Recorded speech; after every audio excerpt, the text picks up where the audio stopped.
Hey guys, this is Fired Up, and my name is G, and I'm glad you're here tonight.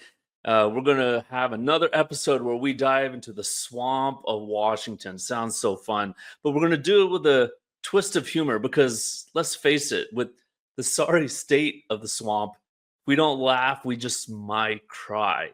So tonight, we're going to tackle two of the biggest buzzwords in this week's political drama in DC. USAID and tariffs. So let's start with USAID. Some people call it USAID, which sounds like it should be all about spreading goodwill and cheer and flowers and democracy and feeding the poor. But apparently to Trump, it should be renamed USASD, the U.S. Agency for Squandering Dollars.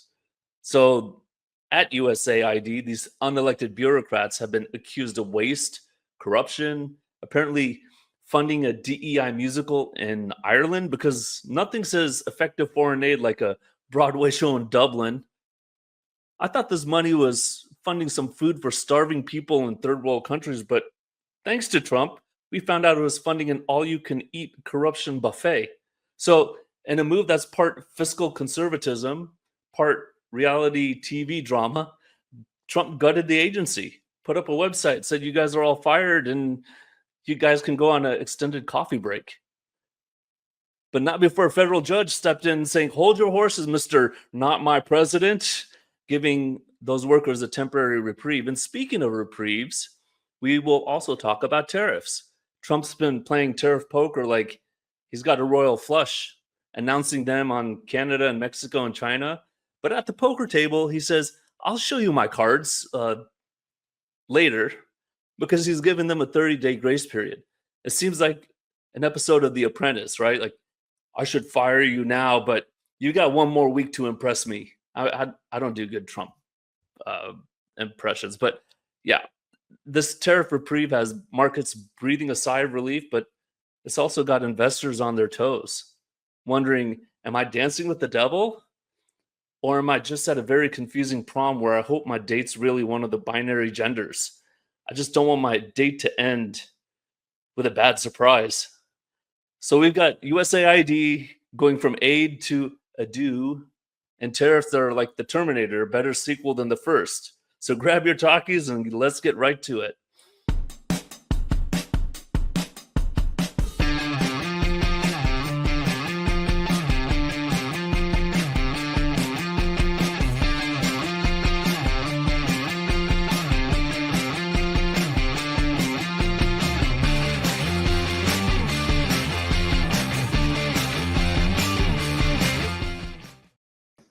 All right, so we've got two guests today, and many of you guys have seen Jamie Miller before, and we have a new guest, Jennifer. Why don't you guys introduce yourselves?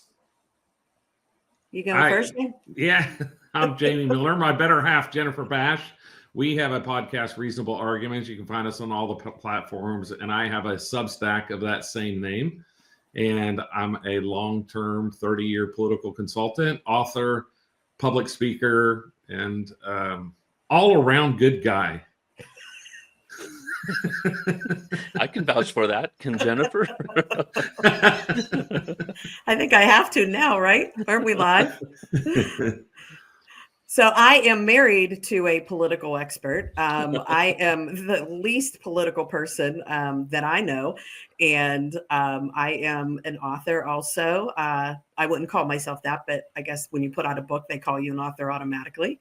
So I'm here to bring the entertainment and probably teach people things that they may not necessarily find out. I don't know. We'll see. I'm an elected official to a school board, so they call me politician, and I don't like that either. But I guess that's the term that I'm called. But all right, well, let's get to it. We got two big topics and then hot takes at the end. Draining the swamp abroad, Trump, Musk, and the USAID shakeup. And I'm sure that us three, and the audience are not surprised when we hear that our tax dollars are funding these huge liberal projects that just drain money here in America. But it's not surprising to find out that our tax dollars are funding projects overseas. And I think a lot of Americans, they knew that was happening, but what it was funding has been extremely shocking. So let's talk about USAID. It's the United States Agency for International Development, or USAID, which was founded in 1961 under John F. Kennedy. And its goal was to advance democratic values, promote peace, support prosperity worldwide.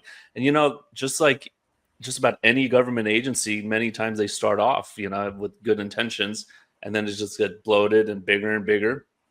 And so this agency engages in disaster relief, economic development, health programs, et cetera. And, it's supposed to represent a U.S. commitment to humanitarian aid, but there's been a lot of controversy, right? Elon Musk and Vivek Ramaswamy, although I think he's not been so visible lately, they said, let's cut the fat in government. And Elon Musk, known for being so politically correct, said USAID is a criminal organization and time for it to die. And so I don't know. Have you guys heard of USAID before this week? Because until it became news, I haven't heard much about it. Can I take this one? Because I will tell you, I have never heard of USAID before all of this happened. And something you said about the American people knew about this and knew where money was going. I mean, who's approving $15 million to give condoms to the Taliban? Like, how does that even happen? Anybody approve it? How does anybody sit in a room and even agree to that? I don't even understand. Right.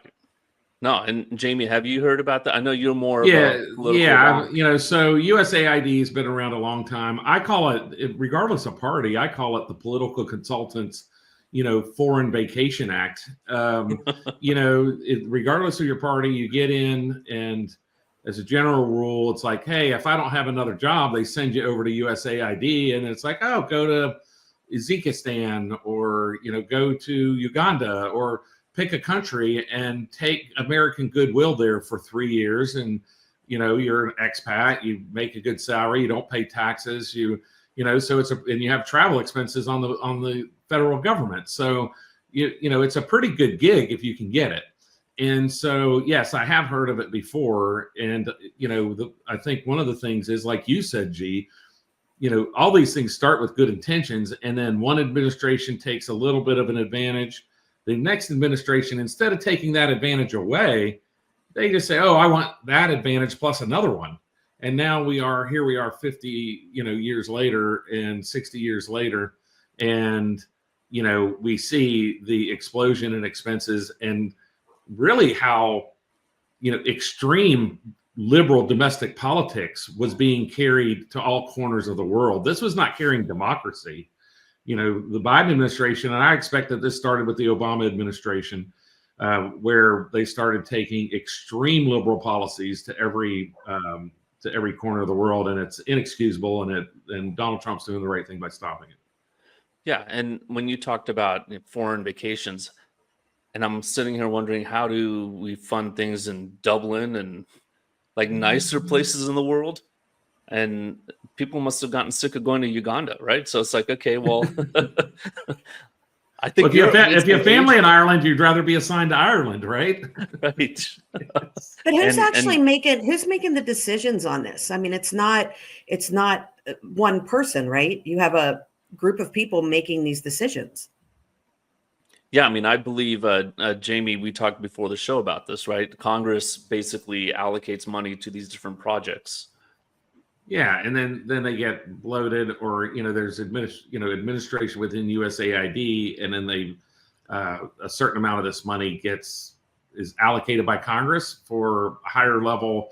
Here's the project, USAID brings it down, and here's the program, right? And so some of these programs are specifically mentioned in bills in Congress, and some of them are built and manipulated at the USAID level, right?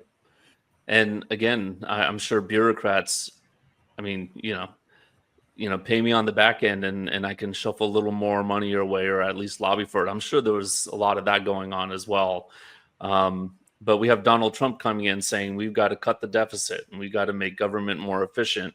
And I'm sure at some point Elon Musk is looking at that going, what does this department really do nowadays? And armed with Trump saying, okay, well, here's the three guiding principles, right? Reduce and reallocate money, reduce spending and reallocate money, and then put America first. Whatever we spend has to put America as the number one beneficiary of whatever we spend. And then conditional aid, which goes with America first. We'll give you money, but it needs to benefit us, which I think is why else would we give away money? So some recent actions he's done is foreign aid freeze, immediate halt on most foreign aid, senior officials on leave, go on your little extended coffee break and merge USAID under the State Department, which, gives it under one of the cabinet's oversight, which I think will be good. Layoffs. And what I thought was funny is the website and social media just went down. There's just a one page, right? Like, you're done. You guys no longer have jobs. It was funny because I looked up a news source while I was writing one of my Substack newsletters, and I was like, oh, I clicked on it, and it said, went to USAID, and it was actually data that I was using to prove why USAID should go away. And yet it was on their website and it was gone. Like, it was just like, sorry, Charlie, this one's no longer in service. Like, okay. You have to use the Wayback Machine to look at the archived webpage from last week. But what do you guys think? So Trump comes in. This is pretty radical. We haven't seen this in maybe a century, where things are just cut immediately. Is Trump being too radical, or is this promises made, promises kept?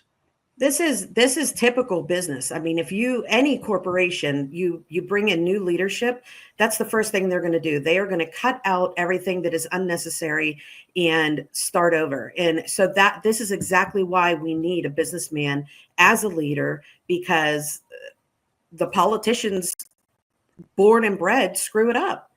They just screw it up. And he is born for business, and he's doing exactly what should be done. The interesting thing is Democrats are now losing their mind. They're like, Elon Musk has the keys to the kingdom. And the truth of the matter is, Donald Trump telegraphed this as he was campaigning. And the American people voted for it. They voted for Elon Musk. They voted for Robert F. Kennedy Jr. They voted for Tulsi Gabbard. They voted for Vivek Ramaswamy to be involved in our federal government and dismantling some of these DEI and socially liberal programs that, like Jennifer said, unless you're a wonk and you're watching TV or reading news all day, like me and maybe you, Jennifer doesn't sit around. She's never heard of USAID. And I think most Americans probably before this week if they had heard of it, they knew very little about it. It's like, oh, it sounds great, spread democracy. And, and here's the deal is that there probably are some programs at USAID that we need to renew. And because we can't let the rest of the world, Africa, South America in particular, just be left over to the Chinese, because they will fill the gap. And so whether it's through USAID or whether it's through this Department of State, and I agree with it going under the Department of State at cabinet level scrutiny. And so, but we have to, the term I've used is we have to prune it to the root. Like, if you're doing your spring, shrubbery, sometimes, you have 70% of the plant might have died over the winter and 30% of it's still there and good. Well, you cut it all the way down to the root. And because the only way to save the 30% is to cut it down and let it flourish. And so, if these programs are worth saving, trust me that Donald Trump, Marco Rubio, and others will put them back in place. Yeah. And there are some programs that are actually good programs, if not for helping people on a humanitarian basis, but for preventing a vacuum, which can be filled by other players in this world, which we'll talk about that a little later. But it's important that we're also there so that we have the goodwill towards us, right? And we have access to those natural resources that country can trade with us. But let's focus on, for now, some of the absurd things that USAID have funded. And I gave you guys a list. What stands out to you out of that list of things that just completely absurd? Well, one of the things that bugs me, and I did write this also in the Substack, is the number of domestic programs. This is supposed to be an international aid and, carrying democracy. And yet, they're now complaining that millions in income to Midwest farmers for, peas are going to be affected and impacted because they somehow were getting money from USAID.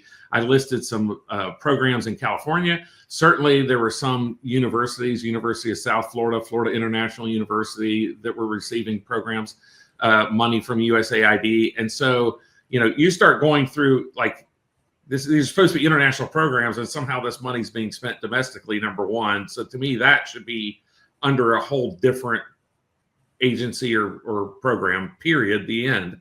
But now we know that, there's been funding for, that we've all heard about the transgender comic book in Peru, which is just, why are we taking these extreme liberal policies and presenting them as basic democratic principles is beyond me. Why the federal government was paying for that is ridiculous. 38 million in grants that indirectly supported research at the Wuhan Institute. We all know how that went, and destroyed our economy and destroyed Donald Trump's chance at a second term. Trans care clinic in Vietnam. You just kind of shrug your shoulders like, what? Like, what are we? But how do we even know that that's truly where the funds are going? Right. How do we not know that they're, training their military and everything like that? Who's monitoring this? Well, we know that in Wuhan they developed a virus that either escaped or was, intentionally inflicted on the world, and so we spent $38 million to help develop it. And so you have to assume that some of this money, if not a lot of it, you go back and you start looking at, and I haven't done the research. I've seen the tweets of, all these USAID programs funnel here and then funnel there, and it ends up in the Bill and Hillary Clinton library, and Chelsea Clinton ends up making $38 million, right? And so that's happening everywhere. People are like, how does a politician become worth $100 million? How did Nancy Pelosi become worth $100 million? Well, I guess if you're getting money funneled a dozen different ways through government programs. She's the director of the DEI musical. Yeah. We have a question here. Sure, the Chinese will try to fill in, but they're already there. Another discussion. But what about countries in Europe, Asia, North and South America? That's a good question. We'll get to that in a little bit. But staying on topic about this, I thought, I don't know if you guys saw, Ted Cruz was questioning. I forgot who the lady was. I think she was from the NIH, and he asked her, "Did any of this money go to the lab in Wuhan?" And she looked at him and said, "None of this money went to the gain of function for coronavirus." Like, okay. Oh my God. Right. That's like what my kids do. I said, "Did you eat the cookies?" And they're like, "I did not eat anything from the refrigerator." Like, wait, what? Right. That's not what I asked. And so she finally had to admit, because Ted Cruz rightfully pushed her. And I think there's a lot of butt covering going on, right? And Jennifer, you had mentioned the condoms to Gaza, which was later debunked as a misrepresentation. The actual ad was for broader medical services, but that was $50 million. So yeah, the question is, what really did that go to? Did it? They said it went to condoms, but then it went to broader medical services. I'm sure some of them went, but well, and now we know that the condoms are being used in warfare, right? They blow them up with helium and carry detonative devices. So condoms in particular is that for real? That is for real, and so. So maybe we funded them with new arms, right? Yeah, not with new arms, but just very basic arms, right? Like the most basic of arms.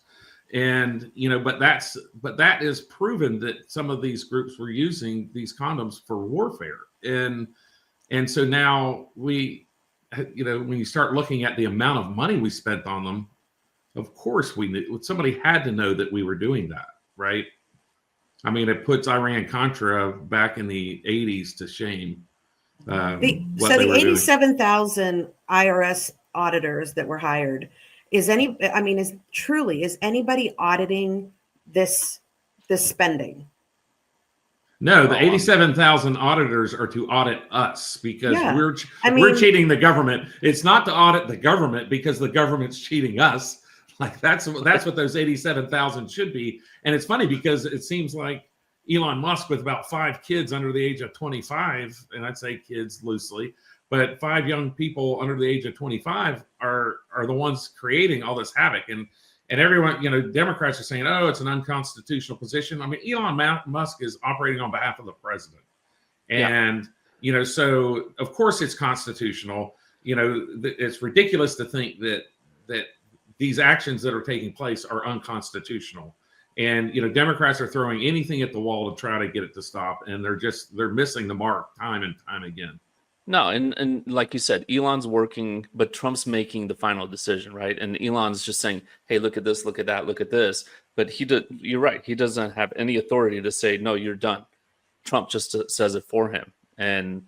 But I have to say, like, okay, so somebody made the decision. Let's create a PBS in Iraq, right? And give $20 million for a new Sesame Street show.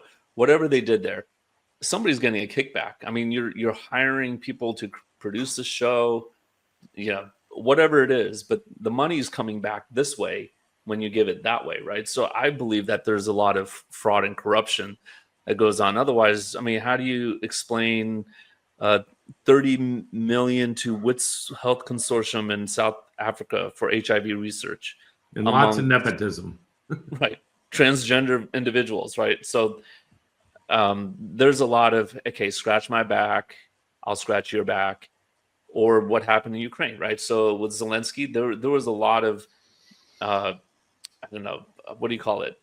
Nepotism, whatever you would call it, with the Biden family in Ukraine and Zelensky. And I'm sure a lot of money was coming back into Hunter's pockets. So, but what do you guys think? Do you think with all of these programs, can the agency be reformed with greater oversight, even under the State Department? Or does it just completely need to be abolished altogether? And I mean, what do you guys think? Well, so Congress is the one who made all of these decisions, right? For all of these programs. Is the State Department higher than Congress? Is it like, how does that work? Yeah, so Congress determines how much money is spent and can create and destroy or eliminate departments. So, from you would think from a constitutional standpoint, it's very hard to just say carte blanche, USAID is gone. But I think the American people, day by day, as they learn these things, they have become more and more, number one, excited about Donald Trump, because we can see that in his positive numbers going up almost daily. And secondly, they're aghast of how much and what this money is spent on. Now, and USAID is a relatively small department. Like it's a small agency. It's probably like 24th on the list of agencies as far as the amount of money spent. And so it's not a huge agency. It has about, and it has about 10,000 employees, but it's, the fraud was rife there. And so I do think that you could see either Congress, especially since we Republicans hold both the House and the Senate, that they move these programs over to the Secretary of States and just have USAID as a holding place. But as of right now, as we were coming on the air, I read a breaking news report that said that Border Patrol was taking over the USAID building. So they had already taken down the sign that says USAID. They've already taken people's badges away. So, and now there's a federal injunction. A judge put in an injunction to say that, Donald Trump cannot give these employees leave with pay. So it's like, oh, well, you have to go back to the office. Well, the office is already consumed by Border Patrol. So, the Trump administration is moving quick. And so there's a real, Jennifer, in your eyes, it would be a real practical application problem. So if people want these programs to continue to exist, they're going to continue to exist over at the Department of State. Well, I think, I think it's a good thing if it's done the right way, and it's, the money's allocated to decent programs that aren't just, I mean, it's crazy what's out there. And someone's monitoring it to show that it's truly not something that could come back and hurt us. Yeah, and I believe in the end, I mean, we need to give some foreign aid, but we could probably cut the budget in half or maybe 75%. I don't know the exact numbers, but I think there is a lot of fraud and waste. And I mean, the reaction, so like you said, Trump's been in office for what, 16 days, 17 days? I mean, it's not been that much. And the reaction to what he's doing just on this one department is just, I mean, it's obviously along partisan lines, but it has been on the left side of the aisle. I mean, they've been losing their minds. Their eyes are bleeding and they're foaming at the mouth. Conservatives have been clamoring for this type of action from Republicans for 30 years. Right. And, you know, Donald Trump is accomplishing it in weeks. And, you know, I've been in the trenches of Republican politics for more than 30 years and, you know, fighting these battles. And yet to see a president come in so quickly and just say, you know, I'm not taking no for an answer. And he's making it happen. And it makes me really proud that he's there. Yeah. And he knows how the swamp works. He knows how they work, how they fight back. It's all over social media. They come out and find the microphones and the cameras and start, again, foaming at the mouths. We had Bernie Sanders, AOC, Elon Omar, Jamie Raskin, Elizabeth Warren, Rashid Tlaib, just to name a few that came out. What stood out to you guys with some of these responses that they had, especially towards Elon? Well, I mean, the one I heard the most is that Elon wasn't elected for anything. Well, I mean, let's go through the hypocrisy of that. That's just the most ridiculous statement ever. So, I mean, there's hundreds of thousands of employees who work on behalf of the president who aren't elected. I mean, it's a ridiculous statement. And is he even an employee? He's not taking a salary. Right? Yeah, but I mean, he's working on behalf of the president. Yeah. Yeah. So, I mean, no matter how you look at it, you know, he's the Peace Corps, right? He's volunteering and not getting paid. So, you know, the reactions from the left have been insane. You know, AOC, all of them, just saying they're coming up with any type of excuse, saying, "Oh, it's unconstitutional. Oh, we're going to sue. We're going to," you know, and the fact that Democrats are suing to stop having government responsibility, stop having responsibility in government. I'm not sure as a you know, I always, you know, I'm not that sure that's political sand on which they want to stand, because it's going to shift under their feet really fast for the next election cycle if they're suing to stop government responsibility. I mean, that doesn't make sense to me why they obviously have not thought that one through. No, and they're going to blow through a lot of the political capital because, again, like I said earlier, Trump's just getting started. We're talking about a small agency that goes out there and wastes money out there. But when he turns to inward and looks domestically at Department of Education, playing winners and losers with, you know, if you adopt Common Core, we'll give you federal funding. If you don't get it. I mean, their minds will really blow up at that point. So this is just getting started. And I think they need to slow down. I forget who it was, but he was warning the Democrats, slow down. Like, you guys are amped out over this. I saw AOC. She did this TikTok, I think it was, and she said Elon Musk is the dumbest person she's ever known, dumbest billionaire that she's ever known, which I find funny. I'm not going to do what the Democrats did with Pete Hegseth, saying, oh, this is a Fox News host going to be in charge of the Department of Defense, and forgetting the rest of his resume. But AOC was a bartender just 6 years ago, and then she's Congresswoman. So I'm sitting there going, she's just giving her enemies a lot of fodder when she's calling someone else stupid.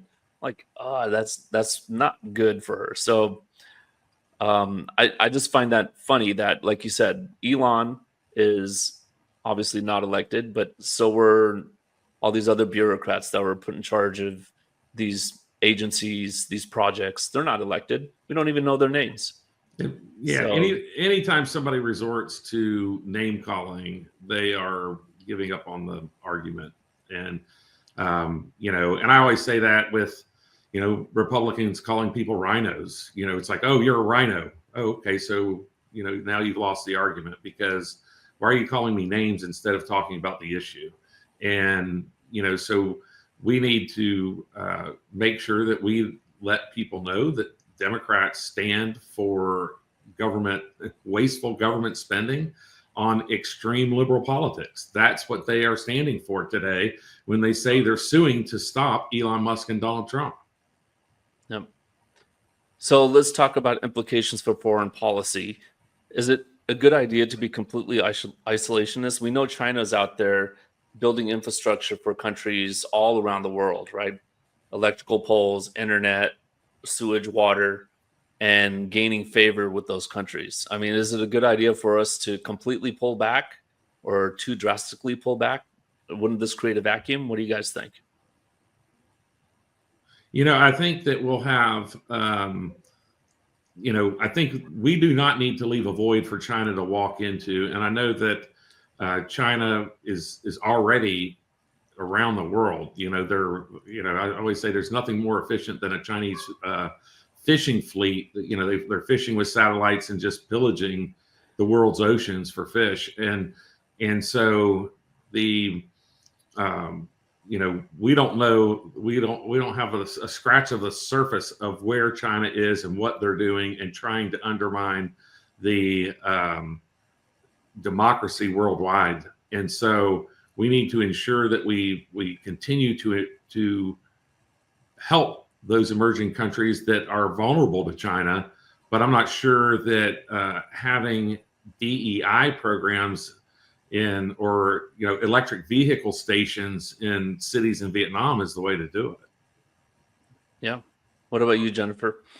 I really can't speak on this. I don't know enough about it. I mean, I know that China is something that we need to be afraid of, but I don't know. I honestly can't speak on it.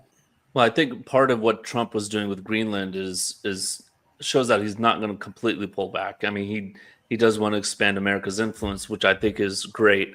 But like Linda here says, like, what about the countries in Europe, Asia, and North and South America? I mean, China is trying everywhere. I mean, they had a little foothold in Panama, and Rubio went down there and put a kibosh on that. So it is going to be a cat and mouse game with China trying to gain influence over these countries, especially where we need the rare earth minerals and some of the raw resources to fund our lifestyle. And then that country in return needs wealth and prosperity. So I don't think it's a good idea to completely pull back, but transgender operas, no, that's not. No one's getting any goodwill, and I bet anyone who attended those operas has no idea that we paid for it. And it's probably the opposite of I need to step away for 1 second. I'm sorry. The dog is going insane. Sorry. The transgender operas could actually be a negative impact in some of these countries. And so we need to be careful about how and what we spend money on. Yeah, agreed. So let's move on to the tariffs, because we just can't keep up with the news. I mean, it's just amazing. I worked on this with William on Sunday, and Monday it's like, okay, well, we got to change everything. But let's talk about tariffs. Trump's bold move, protecting America by taxing fentanyl's pathways. And on last Saturday, Donald Trump escalated his trade policy by announcing significant tariff hikes, imposing a 25% on imports from both Mexico and Canada, excluding Canada's energy. I think that's not a good idea to increase tariffs on there. And then China was only a 10% tariff because we already had tariffs on there. And we have Big John, the producer, jumping in. I figured I'd jump in on the very libertarian topic of tariffs while Jennifer is off attending to something until she gets back. So, if you want, I could either stay with you and annoy you with my libertarian opinion on tariffs, or we can No, wait? that will get us a little more fired up to. Okay, let's do it then. Hey, that's the name of the show. So Donald Trump put these tariffs into effect, and my friends who are left-leaning, they just blew up my phone saying we're about to go into a depression. Smoot-Hawley, Smoot-Hawley Act in 1930 did make the Great Depression happen pretty much. But we found out on Monday morning, first Mexico says, we got 30 days and we're sending troops to the border and we're going to stop the drug flow and then remain in Mexico, catch and release in Mexico. You can do that. You don't have to catch and release on your side. And my friends started saying, oh yeah, whatever. Trump caved and Canada's still there. And then what was it? 4 hours later, Trudeau comes out and says, oh, well, we're not going to have tariffs for 30 more days. Okay. So I thought that was interesting. What were you guys' thoughts on that whole exchange? I spoke to an an international economist, and he's like, yeah, it's not going to be good for anybody, but the truth of the matter is they're going to run out of goods before we do, right? And so, they're more dependent on us than we are them, and so it's going to be tougher on Canada and Mexico than it is going to be on us. And not that I agree with tariffs, but I do think that from the very beginning, when Donald Trump started talking tough about tariffs and using that as kind of a foreign policy tool, everybody on the right was suggesting, well, that's him being a negotiator. And that is exactly what it's turned out to be, is to get people to the negotiation table, to quit taking advantage of us. And we'll see how the proof will be in the pudding. We'll see how it works out. So did you think one side caved and the other didn't? Do you think Trump caved? Do you think Mexico caved? Do you think Trudeau caved? What's your thought on that? As a general rule, though, I think they're going to have this thing where politicians don't. Sun Tzu has written for about 1,000 years: give your defeated opponent an honorable retreat. And so it's never a good look when you're winning and you're rubbing somebody's nose in it, right? And so you always want to try to say, hey, listen, yeah, we brought people to the table, we gave a little, we got a little, and here we are. But the big thing is, I think Donald Trump has his eyes on the big thing, which is immigration and fentanyl, and I think he's going to win on the big things. Yeah, gee, this is horrible because, and I understand that some people are saying, hey, it's not the tariffs, it's Trump. He's the master of the deal. It's the art of the deal. He's a negotiator. He's a businessman. He's a bully is what it is, right? Like growing up in the Bronx, I used to love negotiating with kids that were half my size, right? And I would grab them by the neck and squeeze their neck until they agreed to my terms, right? That's negotiating. I didn't actually choke them. I negotiated with them, right? Picture the size of the U.S. economy. Now, from Jamie's right. From an economic point of view, we know there's no argument. Tariffs inherently hurt the country that imposes them. There's no doubt about that. It's indisputable.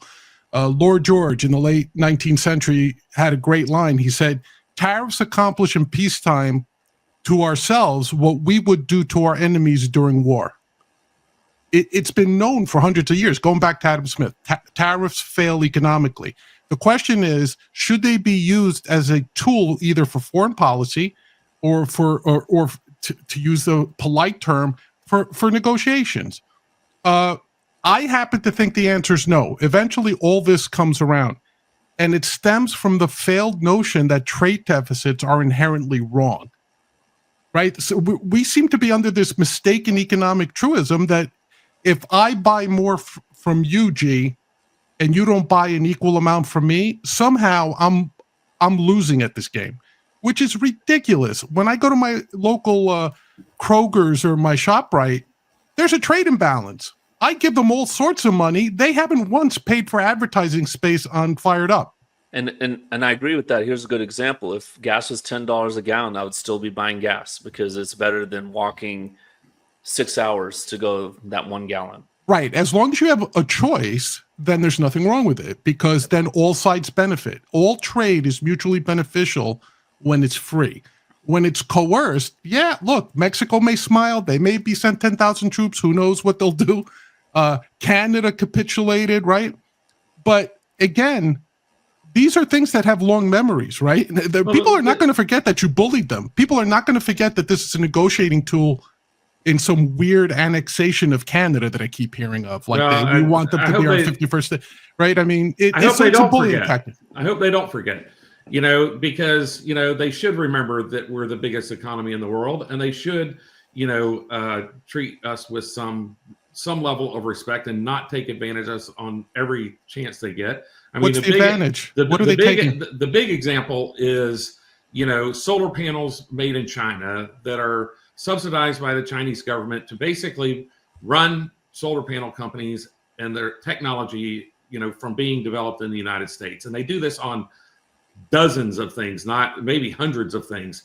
And so, when you start saying, well, the tariffs aren't necessarily, I agree with you in a perfect world, John, but you have a communist country that's trying to take over the world through all these means, right? And so they're trying to diminish our ability to influence the world through these things as well. And so we have to protect ourselves, and I think tariffs are one of the ways to do that.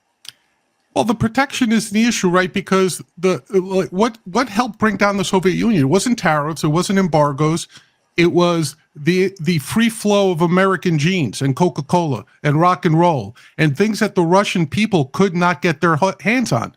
That's what helped bring down the Steel Curtain. And the same thing applies here. Like, why are we? So think about what tariffs do. They protect a favored political group in the United States at the expense of all the American taxpayers. So even if you were to make an argument to me like, hey, the solar panel companies in the U.S. are suffering, why should the government subsidize the U.S. solar companies and have the American people pay for it? During the first round of the Trump administration, when he subsidized, I think it was lumber, right? Or when he put tariffs on lumber, I think. Or when he put tariffs on import-exports of soybeans, I think. What did he have to do immediately afterwards? 6 months, very quietly. He had to get Congress to pass subsidies for U.S. farmers because their market bottomed out. So the American taxpayer ends up paying twice, once through inflation and twice through subsidization for things that only benefit a select few in this country. So even if you thought that was the case, why are we, like, it's no different than if a Democrat said, I'm collecting your taxes to subsidize DEI, or I'm collecting your taxes to subsidize PBS. Literally no difference with that. But that's my opinion. I think free trade, even if it seems like it's temporarily disadvantageous, Jamie, I think that eventually that works out in the better. And this used to be a Republican thing, right? This is I'm not necessarily disagreeing with you. Yeah. I'm just disagreeing with you on the finer details of it potentially being more of a foreign policy issue than a trade issue. Fair enough. And I guess the question is, does then that mean that the foreign policy of the U.S. is to be the kid with the big stick, the kid that grabs the smaller kid by the throat? I don't think there's any question that we have to be that. Okay, fair enough. We had a comment by Linda. Let's read that real quick, and then which one? Yep, fired up. Oh, there you go. Nothing to do with quid pro quo and products, but an opening of the shores. Not flooding our markets to drive Americans and industries. The government must protect American industries. So, like Temu, right? Temu is a Chinese company, and they're going to Amazon and copying their stuff and selling it to us for $1 instead of 10. So, there is we don't want to be flooded with this cheap Chinese crap. William, well, intellectual property. When I was saying that, if they're violating international intellectual property, then that's a whole nother issue. That's a different issue, right? That's a different issue. Yeah. So I have to jump in here because Big John sees it from one side. The correct side. I see it from the correct side. That's the difference. I'm just going to say, see what Jennifer caused? Yeah, right. It's all Jennifer's fault. Before William goes on, just to let the audience know, William and John go back 25, 30 years. So this is a brotherhood fired up discussion here. So John's talking talks about one side, America being the bully, America being the bully. I think we have to be the bully right now because we were the doormat for 4 years. So we have to be a bully. China floods the market here. The solar panels is a great example of why they purposely flood the market with inferior solar panels, completely undercut American products to drive them out of business. They tried this with the steel industry as well. So who is the real bully?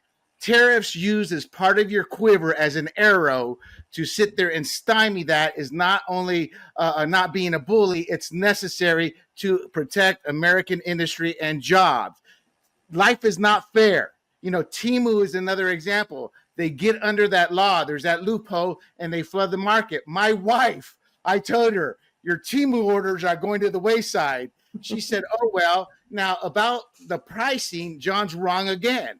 So you see, the problem with John, he likes to make blanket statements, and that's not how life works. So, for example, the jewelry industry will mark up their products anywhere, and I searched this out, like anywhere from 300 to a couple $1,000%.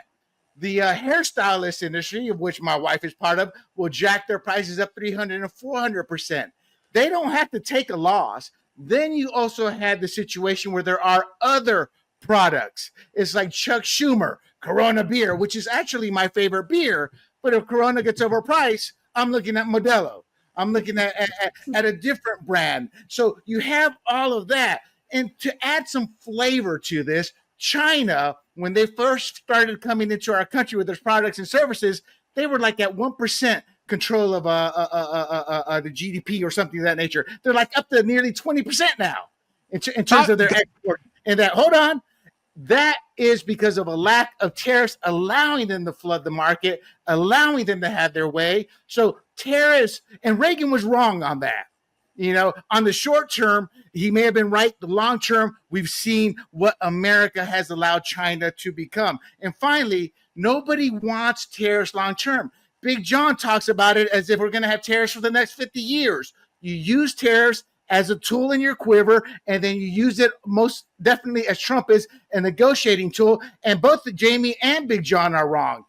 This government that's in power right now in Canada, they're going to be gone in 10 years, you know? So but they Trudeau's will going to be gone in two months. Yeah. So same thing with the presidency, you know? So everything is cyclical. And with that, I just had to jump on in here and give a couple of 2 cents. So I'll give John the second truths.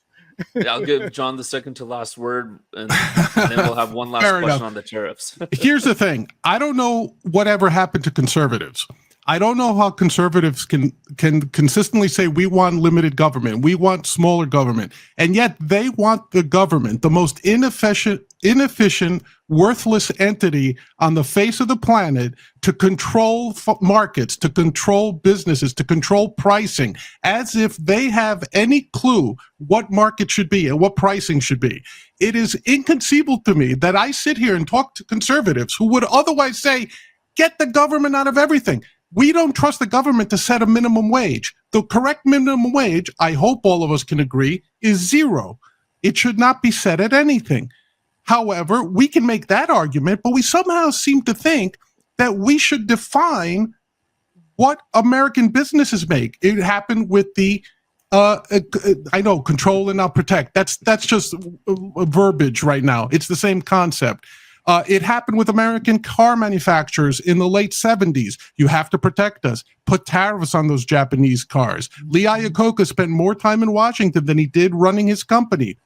Milton Friedman did a whole thesis on this. He advised Ronald Reagan on this. That's why William thinks Reagan was wrong. He had a libertarian economic advisor. He had Milton Friedman showing him what to do in turning around the economy. So that's the way I put it. Like it seems like you're protecting the American companies.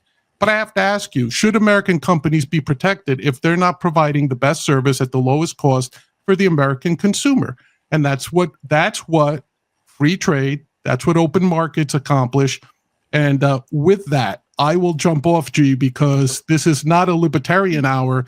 It's a conservative hour. No, and it's good to get a little bit of fired up discussion here. But I will say one last thing is, I'm a conservative. I believe in free trade, but I also believe, and I was having whiskey with my friend, liberal friend, around the fire pit. He said, I believe in free trade as well, but I believe in fair trade. And I looked at him and I said, I agree with that too. If you slap tariffs on us, we should slap tariffs on you. Ideally, that should be 0%, but if it's 10%, you should get there. Now, I hope it doesn't get out of control, but yeah. Friedman and Sol actually did a study on that, and they said that even if tariffs are unilaterally imposed on the U.S. still comes out ahead by not reciprocating tariffs. But that being said, I will drop off. Peace, everyone. And Jamie, it's all love. You know that, man. Absolutely. No matter how much we argue, it's all love. So I didn't think it was an argument. Big John, just Yes. stay on because we're going to do hot takes here in just a minute. But okay, sure. One last question on the tariffs. So, do you think the tariffs will actually go into effect in 30 days or 28 days now? Do you think that will happen? Or do you think Mexico and Canada will fulfill their end of what they said, patrolling the borders, stopping the drug flow into America, and Trump will indefinitely suspend them? I think they're seeing everything that he's doing, and they're going to have to make a move. Jamie? By make a move, what do you mean? They're going to have to conform to what we want, or he's going to come after them. I mean, he's proven he's not stopping. 17 days in. I mean, I'm going to agree with Jennifer, not because she's my wife, but because she's right. Can you mark this on the tape, please, Stu? It is recorded on YouTube, Rumble, Spotify, Pandora. That's what William always says. Yeah. Big John. Look, will they work? Yes, but here's the problem. I think he's going to find that it worked too easy for him, and all of a sudden it becomes a hammer for every situation. It's the metaphorical using a sledgehammer to kill a fly, right? So will he be using this at every turn? That's the question, and I think eventually, so it's going to come back to bite us in the rear as we find ourselves embroiled in trade wars, especially if he starts slapping them on Europe as well. Because he's threatening that as well. What does Linda have to say? Someone tell that guy who jumped on not to look like a bum. Damn, dude, at least look presentable. Is that me? I'm assuming that's me, but okay. But yeah, so will it work? Yes. I'm afraid it'll work too easy and it'll get expanded, unfortunately. To be fair to William, he was not going to come on, but he's one of the producers of the show. He's a great guy. But that was a last minute thing. So, yeah. All right, let's move on to fired up quick hits. So I'm going to ask a few questions here. Say yes or no. Hey, G, before we get to that, Linda asked a question, or she made a comment, and it said, sounds like Jamie's been called a rhino a few times. and I would just say, Linda, I've been in politics for 30 years. I've been called a lot of things. Rhino's the least of them. So. That's the best one we could put up that's still user-friendly, family-friendly, That's exactly Jamie. Right. That's exactly right. Here's the thing. I'm an elected official, so people to the left of me call me like, oh, he's that damn conservative. People to the right of me, which it's hard to get that much right of me, call me a rhino. It's like, and I stay I was going to say, gee, you know what's a good day for a libertarian? When you make one tweet and half of them say you're a damn socialist and the other one says you're a damn Nazi. That's a good day for a libertarian. Off the same tweet, 50% think you're a Nazi, 50% think you're a socialist. So I feel you on that one. Perfect equilibrium. All right, so quick hits. So the idea is I'm going to ask a question and you give a yes or no answer, and you can explain briefly, like 1 or 2 sentences, why you think the way you think. So the first question is, can Doge and Elon Musk attempt the impossible and defund or spin off both NPR and PBS? Let's start with Jamie. Yes, I do. I think that, we've been wanting, we've said forever that a media company can't be owned by a foreign country for more than 20%. And so why we're still funding these media companies with federal dollars to indoctrinate one point of view is beyond me. Jennifer. I didn't even know this until I read your notes. But hearing what Jamie just said, I would agree. I would agree. I don't think that they need to be separated for sure. Yeah. Big John. Of course, it should be gone. It's not a pillar function of government. Both of them should be gone. The government should not be in the propaganda business. Yeah, it looks like Big Bird's going to be roadkill. I think it's going to happen finally. I remember, was it Romney in one of the debates said, we're going to make PBS go private. Look, I don't know if anybody watches it anymore. And there's so much content on YouTube and Rumble. Let's move on to number 2. PBS and NPR were created to diversify media with non-commercial news and culture, meaning news and culture without commercials. But with today's media, with cable, streaming, and internet, is it really needed? Do we even need NPR or PBS? I didn't even realize they were still around. Or let's start with Jennifer. Sorry. Yeah, I didn't even realize they were still around. I mean, I remember PBS when they had didn't they have like the dollar cassettes or something back in the day? Yeah, that's what I remember. Yeah, Big John. Look, I grew up watching a lot of stuff on PBS. My favorite thing would be, what was it, Sunday mornings, waking up early, getting a bagel and a New York regular, and watching William F. Buckley on firing line tear apart his liberal opponents, and it was something that you could watch and learn from. The children's programming, of course, is what PBS really became famous for, right? The Sesame Street, the Electric Company, all that stuff. Is it needed? Yes, in some form. But the question is, should it be something that's funded by the government? And at its core, the answer is no, it should not be.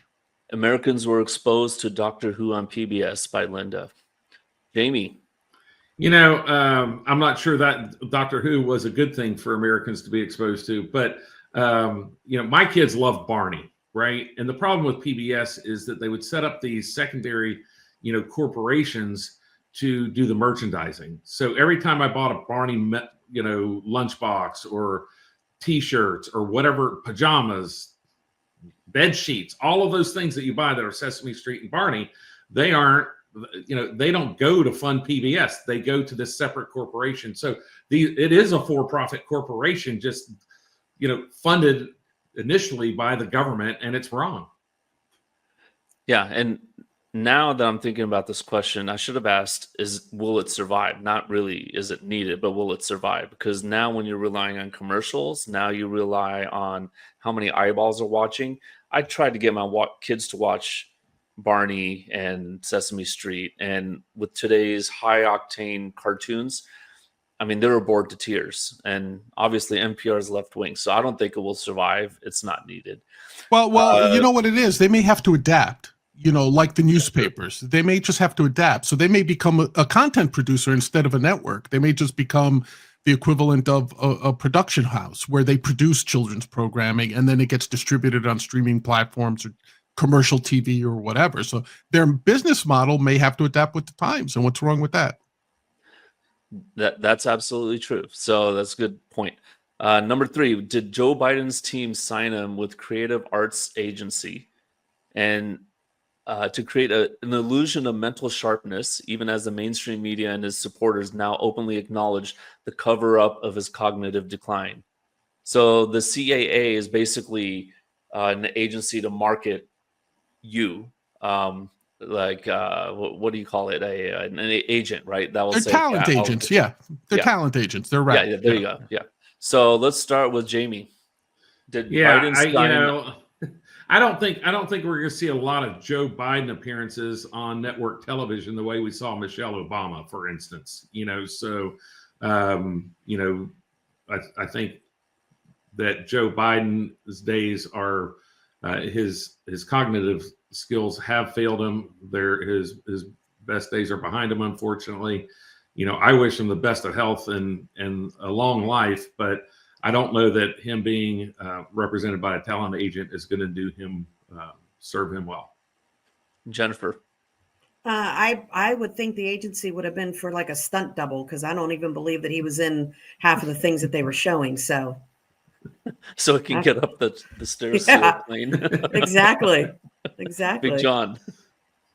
I think it's genius. I mean, if you get him the right roles, how great would that be? Like, can you picture him doing the hippy dippy weatherman, sort of like a reincarnation of George Carlin's bit, where it's like, hey, here to tell you the weather tonight, it's Joe Biden, and hey man, what's going on? You know, like I was thinking more of the Naked Gun 33 1/3 or whatever it was. yeah.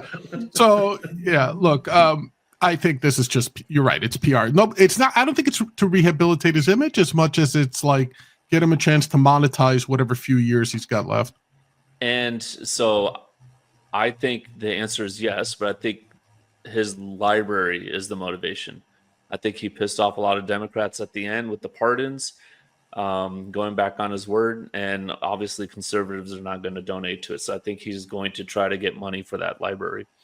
All right, Chuck Todd, departure from NBC News, and his criticism of the media is, okay, well, we need to build media trust through local partnerships rather than going on these websites and social media and trying to game the algorithm.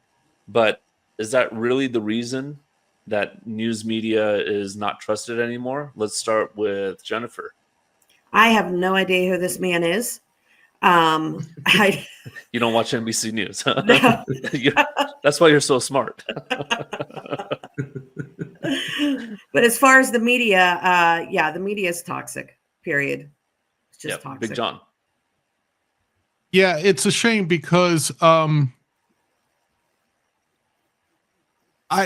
do believe that in these things you have the pendulum, right? So there's no look. I've been screaming about the media since the 70s when I was like still in high school, that it was incredibly biased, right, to the left.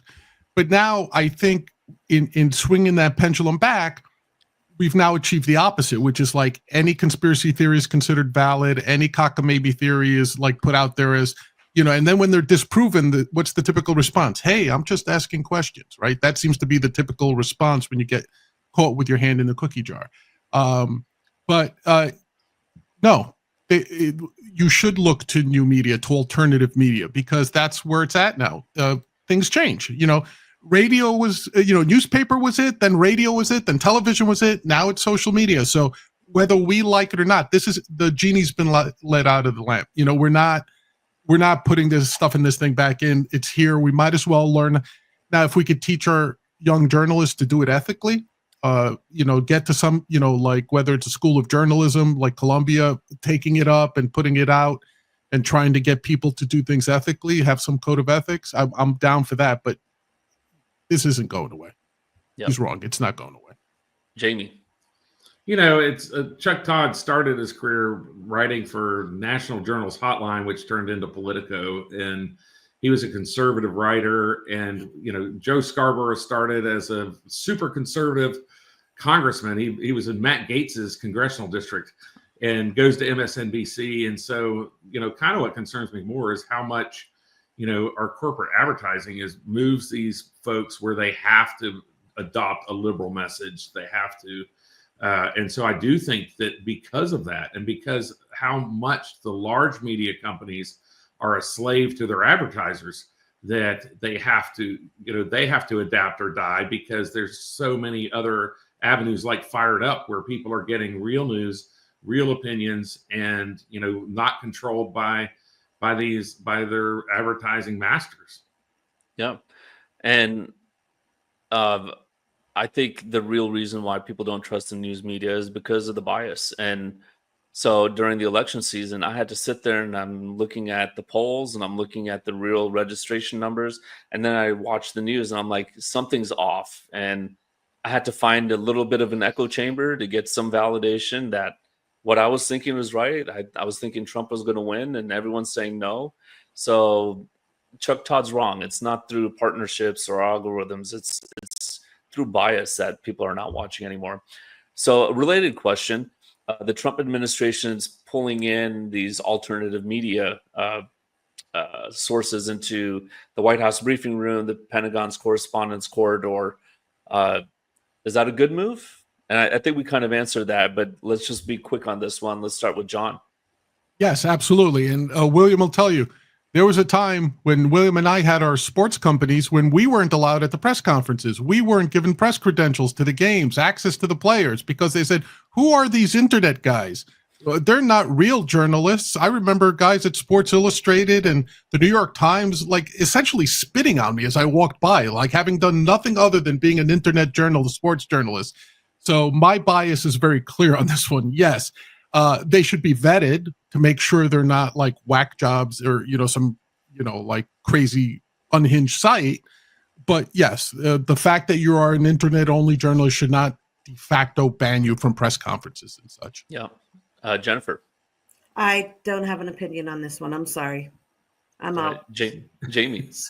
I'm not sure that the legacy media should automatically have a seat. And so I think there's enough legitimate news agencies like this one where your name gets put in a hat and you get a seat for a month, let's say.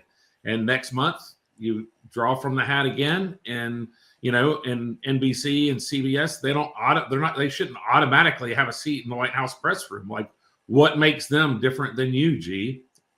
Yeah. And when you think about, and I agree, the new media should be in there. When you think of Joe Rogan, I think he had 50 million watch his interview with Donald Trump, but Scarborough would barely pull 400,000. I mean, you're talking a guy on the internet is bigger, on the order of geometric orders bigger than Joe Scarborough, who I think a lot of people don't even know who he is anymore. Let's move on to, is the FBI in utter, quote unquote, utter disarray because of Donald Trump, with agents living in terror over their pensions, healthcare, and retirement, or are they just throwing out rhetoric to make people feel sorry for them? Let's start with Jamie. Hey, I don't think that people should be fired if they were told by higher ups to do a job and they went and did their job as their bosses told them. But I have been in a situation in politics where somebody wants you to do something unethical and your choice is do that or quit. And I quit.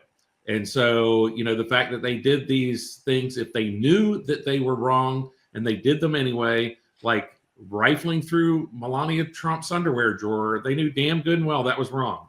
And so if you did that, you should be fired. If you printed out words that said things like confidential and you put them over items on Donald Trump's floor and took pictures of them, you were wrong and should be fired. And so they should some of them should be living in terror because they don't deserve their jobs, because they use their own partisan beliefs to conduct law enforcement activities. Okay, so your answer is yes, they are living in terror. And it's a great thing. Yep. And Big John. Well, I'm all for downsizing the government, so that part I have no issue with. Are they living in terror? Some of them probably are, but I have to agree with Jamie to some extent. I kind of had this spiel on my show about the CIA and their buyouts, so it's in the similar thing, right? There are a lot of people think that everybody at the FBI is malicious, that they're all out to get Trump, every single field agent, every single office head.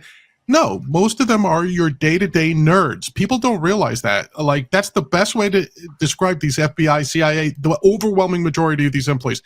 They're damn nerds. They're good cryptographers. They're programmers. They're engineers. They're translators. Should the jobs be eliminated? Yes, but not because those people are evil or anti-Trump. It's just that the FBI is too big and overblown. It should be absorbed by like something else. Same thing with the CIA. So yes, but not because they're anti-Trump or they're evil. For the large majority, I just think it's a matter of let's downsize it. Let's bring this government under control. Yeah. Jennifer. I would agree with both of them. I think they're living in terror if they know what they did was not right. And, the same thing that John was saying, if the department's too big and just needs to be weeded out, then that should happen too. Yeah. And I agree. I think some of them are living in terror and they know who they are. And then others have cushy desk jobs and they'll be put back in the field and they're going to do more of the hard work. And maybe that's not complete terror, but that's something I'm sure they don't want to do.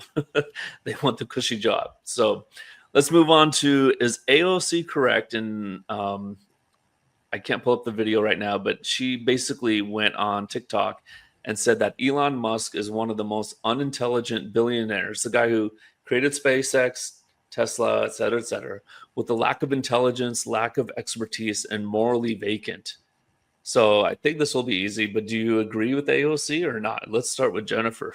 I have my own feelings about Elon Musk, but the one thing is I do not think this man is stupid at all. She's scared of something. So yeah, let's go with Jamie. Yeah, I don't really wake up and go to sleep based upon what AOC says. I pretty much ignore her, as the rest of the country should as well. Big John. Well, let me try to be as generous to AOC as I possibly can, because after all, I've seen her in person. She's quite an attractive lady. Let me say that. But I think to give her as much leeway as possible. If she's trying to say that just because you're smart at one thing doesn't automatically, that's a fallacy a lot of us have. Like if you're a great engineer, people might think you're a great poet or that you're a great politician or whatever, right? So if you're talking from that perspective, she has a small point, like Elon Musk being the qualities that make him a great engineer and a great designer aren't necessarily great qualities in a politician. They're not great qualities in a bureaucrat, and they're not great qualities in in the political world. Let's just say that. In a president? In a president too. Like I would say the same thing. Like without setting me off, I don't think Donald Trump is particularly smart, but he has qualities that make him a good president. He's charismatic. He draws people to himself and things like that. But is he stupid? No, absolutely not. He's not a stupid man. Despite, even if you think he stole Tesla, quote unquote, from someone else and all that stuff, he's clearly an intelligent man. One of the, from the perspective I've always said is, we're lucky that he's living during our generation, that he's alive and producing and being productive, because I think humanity benefits from him.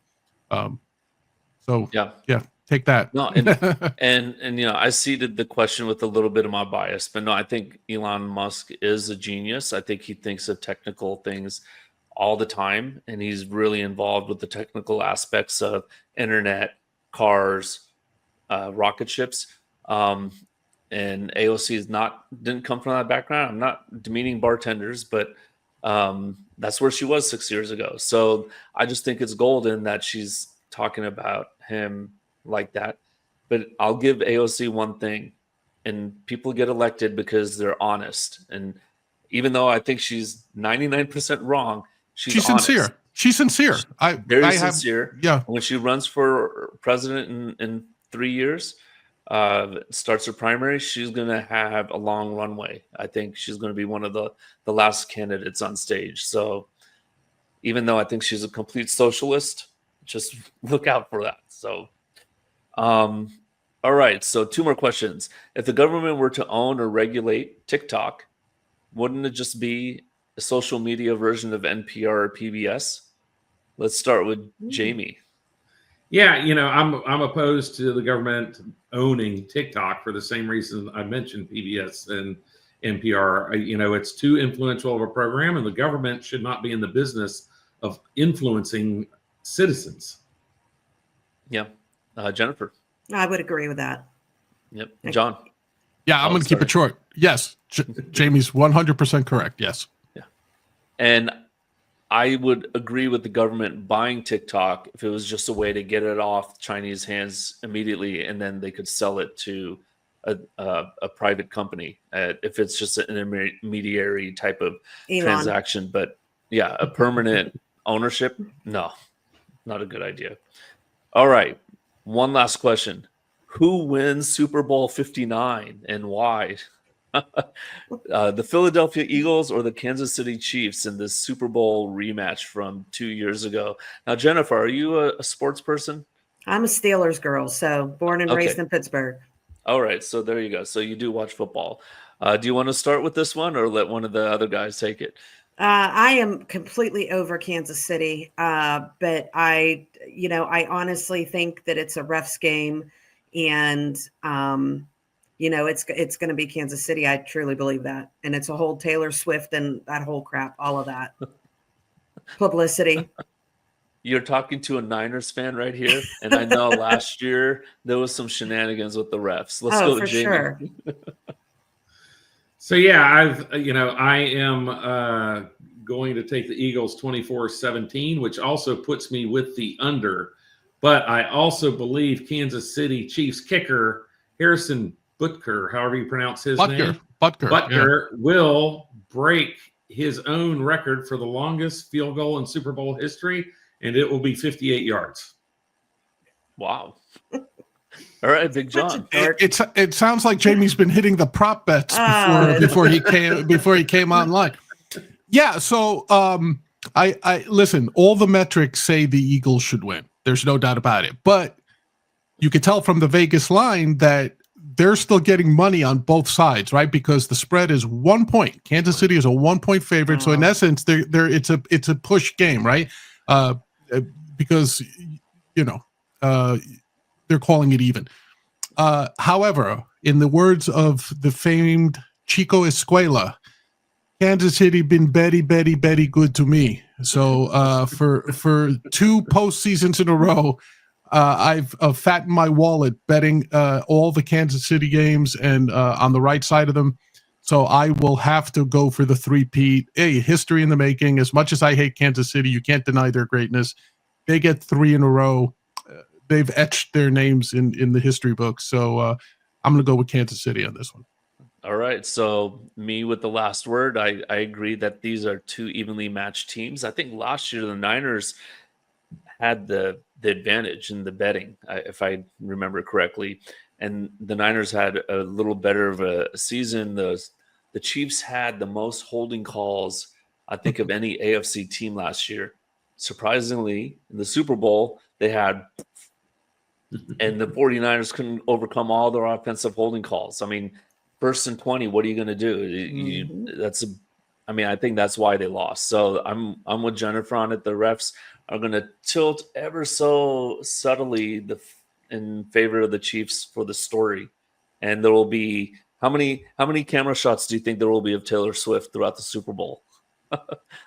I say it'll at be least a couple. 5. Oh, more than that. Yeah, definitely. I agree with this. I agree with the newscaster who said, "I just want to see her face when Trump comes in and the crowd erupts." I just want everybody to make it out safe. I just want it to be a completely uneventful Super Bowl. All right. So Jamie and Jennifer, you guys have a podcast. Why don't you tell the audience where they can find you guys and how often you guys broadcast? Go for it, Jennifer. All right. So we try to do a podcast every Wednesday and Sunday. And we are video on YouTube and then audio on everywhere else, all streaming platforms. And we are Reasonable Arguments because, of course, Jamie is the political person and I am not. So there are quite a few things that we don't necessarily agree on, but we try to make it fun and we have a good time. And you guys have Reasonable Arguments on air? And it's reasonable arguments, news and nonsense. So Jennifer always brings about a third of the podcast is, I date myself by saying, the Paul Harvey type of story where it's the rest of the story and, kind of human interest, interesting stories. Jennifer, real quickly, tell them about the patron who was arrested in Canada. Patron was getting unruly and was starting fights. So they took him outside and threw him down to the ground and held him there for about 20 minutes to where his penis froze to the ground. His pants had come down because of him scuffling. He was kicking everybody. And when they pulled him up, they literally circumcised him from the sidewalk. Oh, my. Put a tariff on that. So wow, that was not a story I was expecting. Talk about a freeze pop. Where's my? That escalated quickly. We should say that our show is completely unfiltered and unedited. So whatever happens. Yeah. Well, Big John, the Libertarian here, tell us about your show. Yes, thank you, G. Every Thursday night, live streaming is free for all.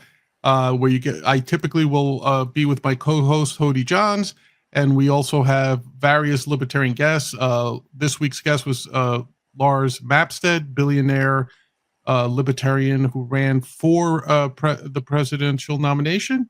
Also, every Wednesday, you'll see our Liberty Lens, which is me and my co-host Mike Termott, where we just tackle one libertarian issue of the week and we kind of expand on that. So yeah, right here at Grumblings Media, check both those out. Thank you, G. And if you're conservative watching and you want to have a show where you agree with half of it, that's a show to watch.